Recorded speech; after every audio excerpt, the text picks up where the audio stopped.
Wadoke County ma Kisii kama ntiere weche magarita kwe to kod apisas mag obila ma Kisii ondhi Achich moro mosebed kimanyo kuom higa achiel kitude kod nek mag deye adek mane wang' jopiny kawachore ni gin jojuogi.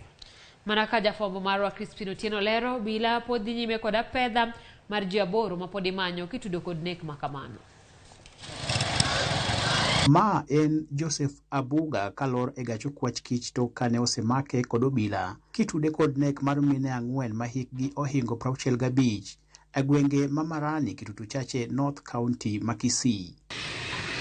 Abuga nopondo to kane onene e kanda moro kochadho deye kod beti kendo tiayo kuom gi mach.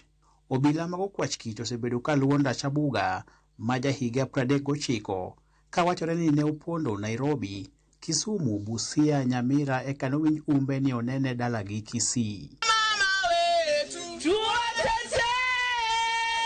Meko mar Achich no kelo namba mar ji duto ma osemaki mosechopo 14 kendo yawonegi kes mar nek mag minego. Apedha mar ji 8 to pod dhi nyime.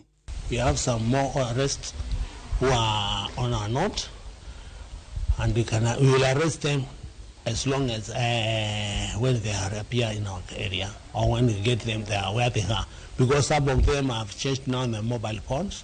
The rest have gone maybe outside the county or sub-county to another areas, but they have changed their mobile numbers for tracking.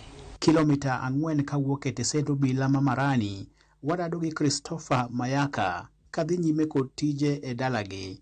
En wuodu ma Masindege Mayaka manoneg ka oneno tarik 17 dwe mar 10 higa mokalo.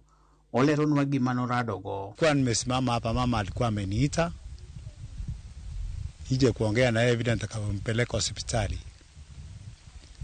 Sasa alikuwa amekaa hapa nje na kiti na mimi nimesimama. Kidogo tu vile namuelezea vile nitakapompeleka kesho yake asubuhi hospitali huko Kisii. Sasa tukasikia nduru kutoka juu. Hiyo nduru tukajiuliza hii nduru ni ya nini? Kata obedo ni meko mar Abuga en okang' maduong', pod giyudo siem kuom jogo mane otimonegi maundu no. Ne wanazidi kututishia maisha kuwa watatuua wala ambao tunatoa ushahidi. Wamebaki tena, wengine wamebaki, sio hao wameshikwa, kuna wengine wamebaki tena, wengine wamekimbia wako Nairobi, wengine Naroko, wengine wako hapa Kisii, wengine wako hapa nyumbani. Moko kuom familia mane minegi bende onegi e gweng'no otingo Franklin Mironga, en baba ne jomaundu nonego tok jumbe manok. Min gi bende nochako wang' kitene kod wach juok, wach no pod litne e chunye. Babangu aliuawa tarehe 17 mwezi wa 9 siku ya Jumapili. Aliuawa, alipatikana njiani, aliuawa na machambasi, akafariki, akauawa, tukashika yeye tukamaliza. Mwezi wa unafuata tarehe 17 mwezi wa 10 ilikuwa Jumapili tena, mama yangu na yeye tena akashikwa ati yeye ni mchawi. Hakuwa mchawi, alikuwa akili yake si sawa, alikuwa akili yake iliruka kitu, anaenda tu anakuja usiku. Alikienda tu akitembea tu anaongea, kila mtu alikuwa anajua yeye.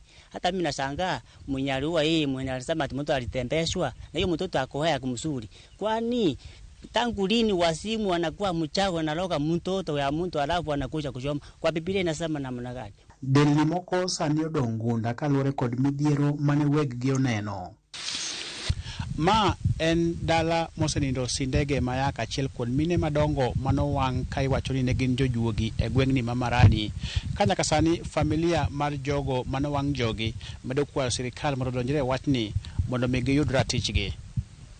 Crispin Otieno, Ramogi TV, Marani, County ma Kisii.